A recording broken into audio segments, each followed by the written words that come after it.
Hello good morning दोस्तों, welcome to my channel.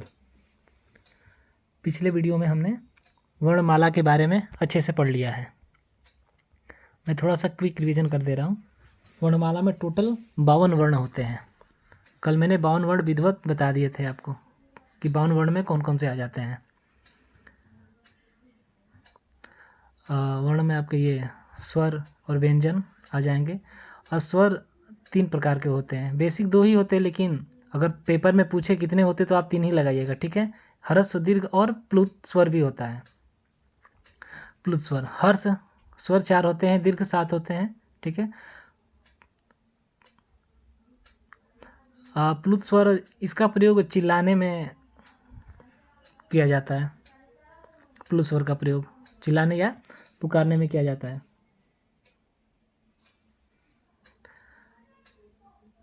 और व्यंजन आपको बता ही दिए थे कि मूल व्यंजन 33 होते हैं और कुल व्यंजन कितने होते हैं, 41। वैसे हम आज स्वर के बारे में पढ़ेंगे। स्वरों का वर्गीकरण का आधार क्या है, स्वरों को कैसे कैसे बांटा गया है, मात्रा या उच्चारण के आधार पर, जीभ के आधार पर अनेक भागों से बांटा गया है। तो आप इसको अच्छे से नोट कर लीजिए। आप हेडिंग डाल दीजिए, स्वरों के वर्गीकरण का आधार। किस किस आधार पर स्वरों को बांटा गया है, आप इसको लिखेंगे। पहला है मात्रा या उच्चारण के आधार पर। दूसरा जीभ के आधार पर। तीसरा लिखेंगे आप मुख खुलने के आधार पर। मुख खुलने के आधार पर। 4 नंबर लिखेंगे ओष्ठ के आधार पर। एक एक करके लिखेंगे, सब समझ में आ जाएगा। पहले आप इसको लिख लीजिए। 5वां लिखिए मुख नाक व मुख के आधार पर, ठीक है। मुख कॉमा नाक व मुख के आधार पर स्वरों का वर्गीकरण किया गया है। वीडियो तो थोड़ा लंबा होगा ही, तभी आपको अच्छे से समझ में आएगा। जल्दी जल्दी पढ़ाऊंगा तो समझ में नहीं आएंगे। कृपया करके इसे आप अपने कॉपी में नोट डाउन कर लीजिए कि स्वरों को हम कैसे कैसे बांटे हैं, किस किस आधार पे हम स्वरों को बांटे हैं, ठीक है। मात्रा उच्चारण के आधार पे, जीभ के आधार पे, मुख खुलने के आधार पे, ओष्ठ के आधार पे, मुख नाक व मुख के आधार पर। अब हम एक एक करके पढ़ेंगे। स्वरों का वर्गीकरण एक एक करके हम पढ़ेंगे। पहला क्या है, पहला हम किस आधार पे बांटे हैं, मात्रा या उच्चारण के आधार पे, ठीक है। हम लिख दे रहे हैं अभी। स्वरों का वर्गीकरण किस आधार पे किया है, पहला मात्रा या उच्चारण के आधार पर, ठीक है।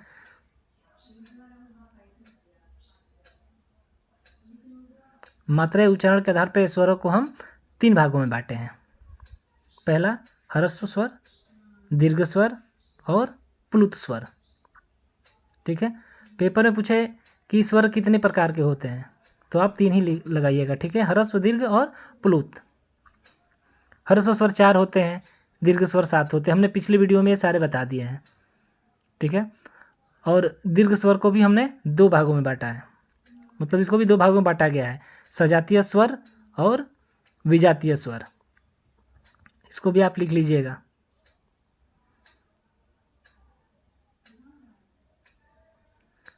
सजातीय स्वर क्या होता है, जैसे इसमें एक जैसे क्या मिलते हैं, स्वर मिलते हैं। सजातीय स्वर में एक ही तरह के क्या मिलते हैं, स्वर मिलते हैं। जैसे अ प्लस अ मिलकर आ बनेगा, ठीक है। अ प्लस अ मिलकर क्या बनेगा, आ बनेगा। और लघु ई प्लस लघु ई मिलकर दीर्घ ई बनेगा, जिसको आप छोटी ई छोटी बोलते हैं, मिलकर बड़ी ई बनेगा, ठीक है। ऐसे भी बोल सकते हैं आप।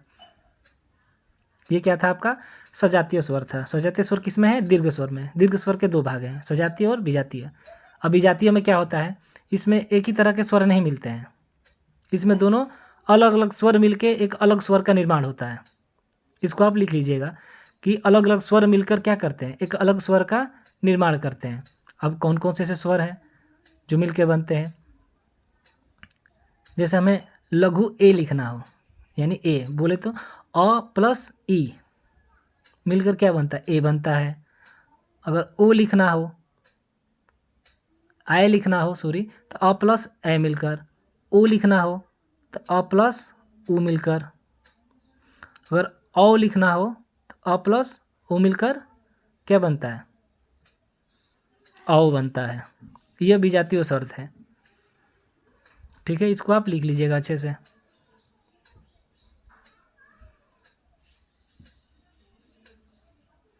नोट डाउन कर लीजिए, बहुत इंपॉर्टेंट है। विजातीय स्वर में आते हैं, जो एक जैसे मिलके आते हैं वो सजातीय स्वर में आते हैं। ये हमने मात्रा या उच्चारण के आधार पर देखा स्वरों का वर्गीकरण। ठीक है, अब हम लोग क्या देखेंगे, दूसरा क्या है, जीभ के आधार पर स्वरों का वर्गीकरण। ठीक है, मैंने आपको बता ही दिया है कि ह्रस्व 4 और दीर्घ 7 होता है। प्लुत स्वर चिल्लाने में या पुकारने में किया जाता है। अब दूसरा हेडिंग डाल लीजिए, जीभ के आधार पर स्वरों का वर्गीकरण। जीभ के आधार पर देखिए, जीभ के आधार पर हम 3 भागों में बांटेंगे स्वरों को। अग्रभाग, स्वर को हमने जीभ को हमने 3 भागों में बांट दिया। जीभ जैसे अग्रभाग होता है जीभ का, मध्य भाग होता है और पश्च भाग होता है। जब हम इन स्वरों को उच्चारण करते हैं तो हमें यह ध्यान देना पड़ेगा कि हम जीभ के किस भाग से करते हैं, अग्रभाग से करते हैं कि मध्य भाग से करते हैं कि पश्च भाग से करते हैं। अग्रभाग से हम लघु ई, दीर्घ ई, लघु उ, री, अग्रभाग से इसका क्या करते हैं, हम उच्चारण करते हैं। और मध्य भाग का आ बोलेंगे तो मध्य भाग से उच्चारण होगा। पश्च भाग आ, लघु उ, दीर्घ उ, ओ, औ, पश्च भाग से हम क्या करते हैं, इसका उच्चारण करते हैं। आप इसको नोट डाउन कर लीजिएगा।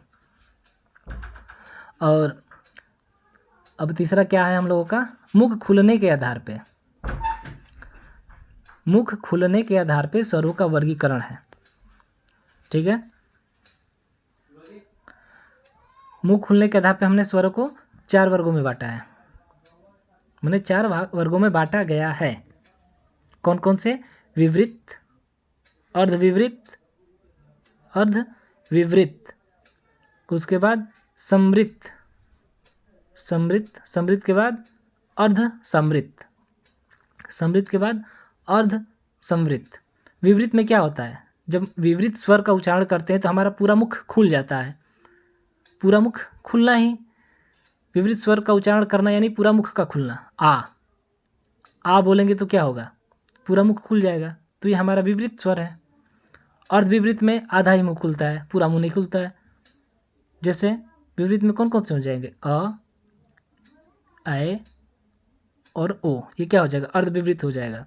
और समृत में छोटी ई, बड़ी ई, छोटा ऊ और बड़ा ऊ, ये आपका क्या हो जाएगा, समृत। और अर्ध समृत में ए और ओ, ये आपका क्या हो जाएगा, अर्ध समृत स्वर हो जाएंगे। समृत में मुख बंद रहता है, बहुत कम खुलता है। ठीक है, इसको आप लिख लीजिएगा। अब हमारा क्या है, 4 नंबर, चौथे नंबर पे है ओष्ठ के आधार पर। हमने ओष्ठ के आधार पर स्वरों को बांटा गया है। ओष्ठ के आधार पे ओष्ठ के आधार पे 2 भागों में बांटा गया है। कौन कौन, वृत्तमुखी, वह है वृत्तमुखी और अवृत्तमुखी, वृत्तमुखी और अवृत्तमुखी। वृत्तमुखी मतलब क्या, उस स्वर को हम जब उच्चारण करेंगे तो हमारा ओष्ठ गोलाकार हो जाएगा। ठीक है, इसलिए उसको हम वृत्तमुखी कहते हैं। कौन कौन से हैं स्वर जो हम बोलेंगे तो गोलाकार होगा, ओष्ठ, छोटा ऊ, बड़ा ऊ, यानी लघु ऊ, दीर्घ ऊ, ओ और औ बोलेंगे तो हमारा ओष्ठ गोलाकार होगा। और अवृत्तमुखी में ओष्ठ गोलाकार नहीं होता है। ठीक है, जैसे हम अ का उच्चारण करेंगे, आ, छोटी ई, बड़ी ई, ए और ऐ, इसका उच्चारण करेंगे तो हमारा ओष्ठ गोलाकार नहीं होगा। इसलिए इसको हम ओष्ठ के आधार पर बांटा गया है, वृत्तमुखी अवृत्तमुखी। ठीक है, इसको आप लिख लो। और 5वां नंबर पे है मुख, नाक व मुख के आधार पे।